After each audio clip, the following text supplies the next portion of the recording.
Ассаламу алейкум, урматтуу кесиптештер, урматтуу Бүтүн Кыргызстан саясий партиясынын мүчөлөрү, жалпы кыргыз журтчулугу. Бүгүн 1 декабрь.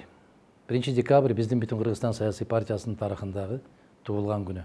Туп-туура мындан 12 жыл башта 2006 жылы 1 декабрь күнү биздин Бүтүн Кыргызстан саясий партиясы Кыргыз Республикасынын Адилет министрлигинен көлүк алганбыз. Мындайча айтканда, биздин туулгандыгыбыз жөнүндө көлүктү колго алган күнүбүз. Андан бери туп-туура 12 жыл өттү. Мындайча айтканда, биздин бир мүчөлүбүз. Мына ушул жылдар аралыгында не деген гана иштерге, саясий күрөштөргө күбө болдук.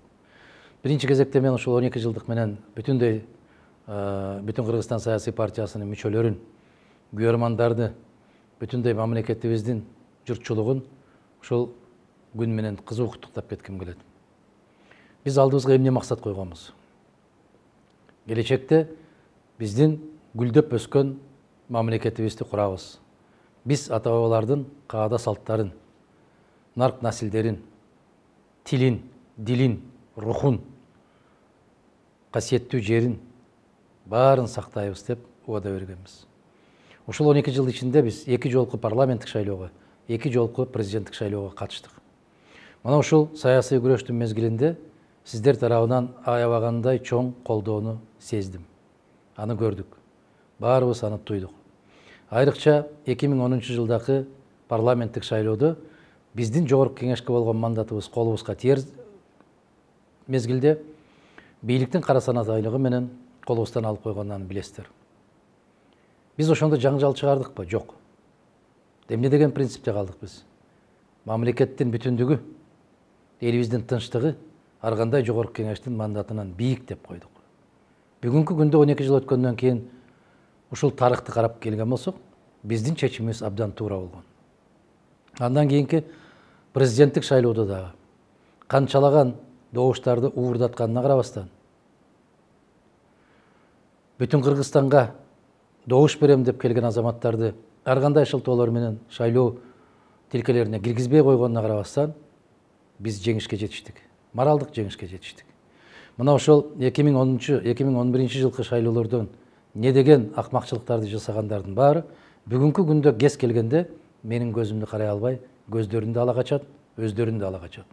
Бул биздин жеңиш. Бул ариеттин, намыстын жеңиши. Бул жигиттик позициянын жеңиши. Мына ошол конституция жарабайт деп биздин партия чечкиндүү түрдө каршы чыккан соңку 10 жылдык тарых баса белгилеп, ал эмес ушул гана конституция Кыргызстанды сактап калат деп чуркап, кыйкырып жүрүп кол чаап кабыл алгандар бүгүнкү күндө жер карап, элдин алдында да, тарыхтын алдында дагы уят болушуп, бул конституция бизге жарабайт экен деп өзлөрүнүн мойнуна алып отурушат. Кийинки 2015 жылкы парламенттик шайлоодо кандай өткөнүн өзүңүздөр билесиздер. Ал жерде биз өзүбүздүн катарыбызга 40%-дан ашык жалаң жаштарды киргизгенбиз. Бирок ошондо да сүйлөшкөндө сиздер менен жолуккан учурларда мен айттым эле. Биздин мамлекет, биздин бийлик жаштарды колдоп берүүгө мүмкүнчүлүгү жок, каалоосу да жок. Эмне үчүн? Себеп жаштардын колунда куркулдардай болгон акчасы жок. Биз Бүтүн Кыргызстан саясий партиясы башкалардай болуп, көрүнгөн жерге казан асып, көрүнгөн жерден эт берип, көрүнгөн жерден арак куюп, элибизди сатып алганга караманча каршы чыкканбыз. Мына ошол мезгилде эсиңиздерде болсо, артка кайталы деген ураган менен чыктым эле. Көпчүлүгү түшүнгөн жок. Эмне үчүн баары алга чакырып атса, Мадумаров артка чакырып атат деп. Артка чакыруу деген гүлдөгөн Кыргыз СССРына, тартиптүү маданияттуу коомго, милициясы милициядай, соту соттой, аксакалы аксакалдай, мугалимдери мугалимдердей, окуучулардай болгон заманга кайтышыбыз керек. Биз улуу кыргыз касиетине кайтышыбыз керек.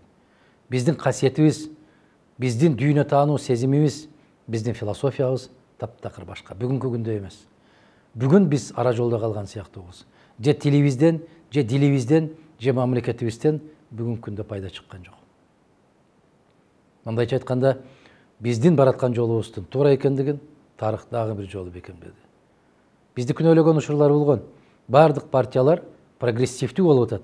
Жалгыз гана Мадумаров көгөрүп ордунда турат, же болбосо артка кылчайып карайт деп. Эгерде арттагы турмушубуз керемет болгон болсо, алдыбыздагы турган туңгуюкка караганда жакшы эмеспи? Муну дагы мезгил далилдеди. 2017 жылкы парламент президенттик шайлоодо дагы биз өзүбүздүн эркибизди көрсөттүк. Бир да жерге бир сом чачпай туруп, мына ушул ак пейил күжүрмөн элдин аркасы менен миллиарддаган акчаларын чачкан азаматтар менен теңме-тең чыктык. Бирок алар өзлөрүнө санын канча экенин каалаганча жазышып алды. Эсиңиздерде болсо 2011 жылкы президенттик шайлоодо мен айттым эле, президентти эл шайлаган жок, Корейдин кара жашыгы шайлады деп. Мезгил таразалады. Бааны сиздер бересиздер. 2017 жылкы президенттик шайлоодо жыйынтыгы боюнча мен айттым эле, бул президентти кыргыз элинин жумурай журттун президенти эмес, өзүнүн досунун президенти болду деп. Аны дагы бүгүнкү күндөгү чыр-чатактар далилдеп отурат. 1,5 миллиардка жакын сом акча каражат кетирди. Мындайча айтканда 24 миллион доллар кетирип, конституцияны да, мыйзамды да одоно түрдө бузду деп, ошол президенттин штабында отурган азаматтар биринин артынан бири сайрап чыгышы бүгүнкү күндөгү бийликке, ошол мезгилдеги шайлоого эч кандай абийир алып келбейт. Эсиңиздерде болсо, 15 октябрь күнү шайлоонун жыйынтыгы чыгары менен жарыяладым эле. Мындай шайлоолор менен мен макул эмесмин деп. Мына ошол мен макул эмесмин деген кыймыл түзөлү, улуттук кыймыл түзүлсүн деген сунуш менен чыктым. Мен сиздерге терең ыраазычылык билдирем. Бүгүнкү күндө ушул мен макул эмесмин деген кыймыл кулачын жайып, ар жагы Америкадан, бир жагы Россия, Казакстандан бери, Кореяда жүргөн биздин мекендештерден берки ушул мен макул эмесмин деген улуттук кыймылды колдоп, күн сайын катарыбыз өсүп баратканына биз күбө болуп келатабыз. Демек, биздин каалаганыбыз эмне? Чындык. Биздин каалаганыбыз эмне? Адилеттик. Момундай болуп, бизди эл катары көрбөстөн, киши катары көрбөстөн, ургулап, тепкилеп, акчалуулардын баары каалаганын жасайм деген иш аракеттерге биз макул эмеспиз. Биз арамдыкка макул эмеспиз. Биз сатылууга макул эмеспиз. Бизди сатып алууга макул эмеспиз. Биздин адамдык кадыр баркыбызды тебелегенге макул эмеспиз. Биз кылым карыткан касиеттүү кыргыз элибиз. Биздин эркибиз бар. Биздин өзүбүздүн көз карашыбыз бар. Биздин өзүбүздүн каалообуз бар. Бизди мейли алтын капаска салгандан көрө, биз ээн эркин тоодо төрөлүп, боз үйдө торолуп өскөн элбиз. Биз эркиндикти гана тутабыз. Жараткандын гана алдында баш ийебиз. Жараткандын мыйзамдарына баш ийебиз. Көпөстөрдүн, байлардын, билеги күчтүүлөрдүн, күрөөздөрдүн каалоосуна эч качан баш ийип келген эмеспиз.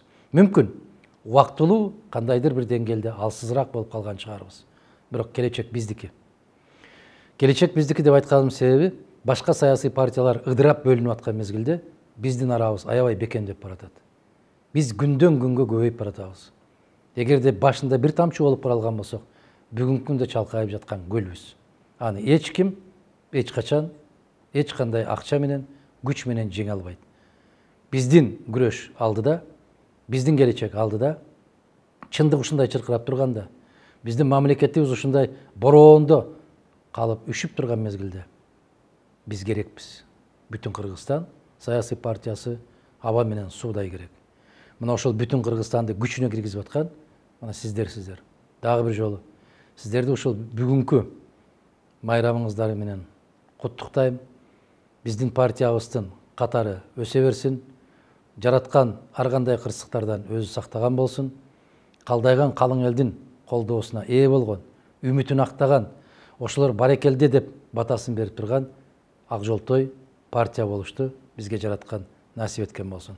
Башка партиялар шайлоодон шайлоого чейин гана тым-тырс болуп, шайлоо күндөрү гана 30 күн калганда чыга калып, ар бир көчөлөрдөн чуркап жүрүп акча берип, ар бир көчөгө барып ун түшүрүп, май түшүрүп өзлөрүн көрсөтүп аткан болсо, биздин бүтүн Кыргызстан саясий партиясы түзүлгөндөн баштап бир күндө өзүнүн жумушун токтоткон жок. Бул бизге кадыр бар калып келет. Биз күчтүүбүз, сиздер менен күчтүүбүз. Биз биргебиз, биз жеңебиз. Бүтүн Кыргызстан эч качан бөлүнбөйт, ажырабайт. Биздин келечегибиз алдыда, жараткан өзү жар болсун.